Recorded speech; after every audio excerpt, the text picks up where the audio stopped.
किसी की मौत के बाद जो सीट खाली हुई है, जेबी केसेस वहां से अपना चुनाव का अभियान आरंभ नहीं करें। जेबी केसेस का शुरुआत आग से होना चाहिए, तूफान से होना चाहिए, धमाकों से होना चाहिए। हम लोग नहीं चाहिए हम लोग का जो पहला मैच हो वो किसी की मृत्यु पर हो, कि किसी जहाँ किसी एक कदावर नेता जो आज दुनिया में नहीं रहे और उनकी मौत का हम अवसर उठाएं, ये हम लोग का शुरुआत वहां से नहीं होना चाहिए। तो फिलहाल अगर राजनीतिक दृष्टिकोण से बात कही जाए तो हम लोग डुमरी उपचुनाव पर हम लोगों की तैयारी, हम लोग का चिंतन, हम लोग का मंथन, हम लोग की राजनीतिक कहीं ना कहीं 2024 में ही केंद्र रहेगा। 2024 को ही हम लोग फोकस किए। हमारे संगठन जेबी केसेस टाइगर के अंदाज में आंदोलन हुआ है और निडरता पूर्वक हुआ है, बेबाकी से हुआ है। तो हम लोग धमाकों के साथ शुरुआत करेंगे। धमाके कहने का मतलब राजनीतिक धमाका। चूंकि चर्चा करना चाहिए, डुमरी उपचुनाव बहुत सारे लोग मीडिया में, चाय की दुकानों पर, चौक चौराहों पर, खेत खलिहानों में, गांव की गलियारों में डुमरी उपचुनाव की चर्चा है।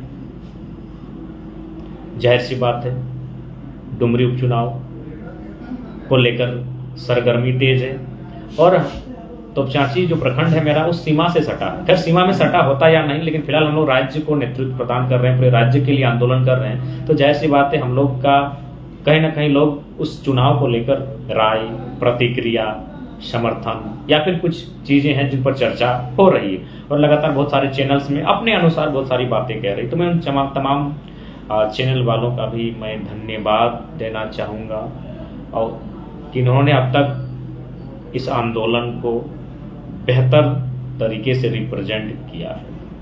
लेकिन मैं कहना चाहूँगा, जहाँ तक डुमरी उपचुनाव का विषय है, हमारी आयु कम है, अनुभव कम है, नौसिखियाँ हैं, स्वीकारते हैं, लेकिन कहावत है आज के बच्चे ही कल के बाप होते हैं, कोई डायरेक्ट बाप पैदा नहीं होता। तो फिलहाल अगर राजनीतिक दृष्टिकोण से बात कही जाए तो हम लोग डुमरी उपचुनाव पर हम लोगों की तैयारी, हम लोग का चिंतन, हम लोग का मंथन, हम लोग की राजनीतिक कहीं ना कहीं 2024 में ही केंद्र रहेगा।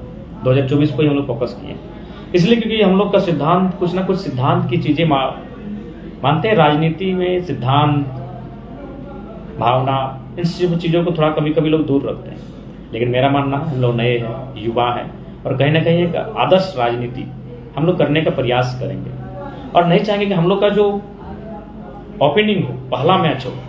सचिन तेंदुलकर पहले मैच में 0 में आउट हुए थे, खैर वो क्रिकेट का बात है। हम लोग नहीं चाहेंगे हम लोग का जो पहला मैच हो वो किसी की मृत्यु पर हो, कि किसी जहाँ किसी एक कदावर नेता जो आज दुनिया में नहीं रहे और उनकी मौत का हम अवसर उठाएं, ये हम लोग का शुरुआत वहां से नहीं होना चाहिए। जेबी केसेस का शुरुआत आग से होना चाहिए, तूफान से होना चाहिए, धमाकों से होना चाहिए। ऐसे उपचुनाव से नहीं होना चाहिए जहां एक दिवंगत जो आज हमारे बीच नहीं रहे, माननीय शिक्षा मंत्री, तो किसी की मौत के बाद जो सीट खाली हुई है, जेबी केसेस वहां से अपना चुनाव का अभियान आरंभ नहीं करें। मानते हैं भावनाओं का राजनीति में स्थान नहीं है, लेकिन फिर भी चूंकि हम लोग का शुरुआत है, हम लोग शुरुआत करने जाएंगे, अपनी पहला कदम बढ़ाने जाएंगे। तो स्पष्ट है हम लोग पहला कदम वहीं बढ़ाएंगे, क्योंकि हमारा जैसा नाम है, हमारे संगठन जेबी केसेस टाइगर के अंदाज में आंदोलन हुआ है और निडरता पूर्वक हुआ है, बेबाकी से हुआ है। तो हम लोग धमाकों के साथ शुरुआत करेंगे। धमाके कहने का मतलब राजनीतिक धमाका। हम लोग ऐसे उपचुनाव जहां सीट किसी की मृत्यु के उपरांत खाली हुआ हो, वहां से हम लोग शुरुआत करने का इच्छा नहीं रखते हैं।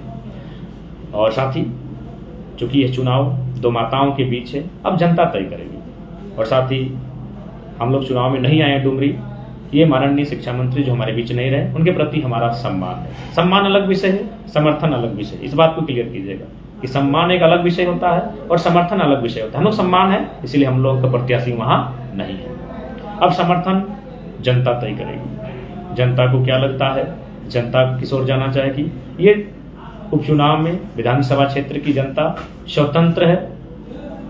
और मैं सभी क्षेत्र के जनता से विनम्र प्रार्थना, हमारी जो रणनीति है वो 2024 के लिए हमारी तैयारी है।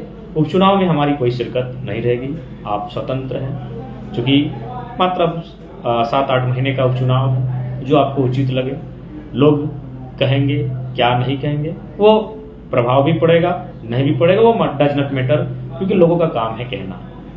हमें लगता है, हमारी अंतरात्मा की आवाज़ कहती है कि हम लोग वहाँ से अपने चुनाव अभियान की शुरुआत कतई नहीं करेंगे जहाँ किसी की मृत्यु के कारण वह सीट खाली हुई है। शुरुआत हम लोग थोड़ा सा कुछ अपने अंदाज में करना चाहेंगे। 2024 का लोकसभा सामने है, सभी तैयारी करें, बेहतर तैयारी करें और बिल्कुल जहाँ ऊपर भी आग जहाँ नीचे भी आग वहीं पारसनाथ के बाघों की गर्जना होगी। तो फिलहाल डुमरी उपचुनाव दो माताओं के बीच का वैचारिक द्वंद्व होगा। मैं बार बार कह रहा हूँ वैचारिक, दो माताएं शारीरिक नहीं लड़ेंगी। अतः मैं चाहूँगा जो भी उनके समर्थक हैं, जो दलों के समर्थक हैं, कृपया छिटाकसी से बचें, सोशल मीडिया में आपसे टीका टिप्पणी से बचें, आपसी मतभेद से बचें, आपसी मनभेद से बचें। मैं निवेदन करूँगा वैचारिक द्वंद्व है, इसे शारीरिक द्वंद्व में तब्दील ना हो। इस प्रकार के मर्यादित हों, नैतिक हों और नियमतः चुनाव में भाग लें, समर्थन करें, जो भी करें जो जनता है। लेकिन एक अपील होगा कि वैचारिक द्वंद्व है, दो माताओं के बीच जिन्होंने अपने अपने पतियों को खोया है, उनके बीच एक वैचारिक संग्राम है। इस वैचारिक संग्राम में आपको जिस ओर करवट लेना है, जिनके साथ आपकी विचारधारा मेल खाती है, आप जाने के लिए स्वतंत्र हैं।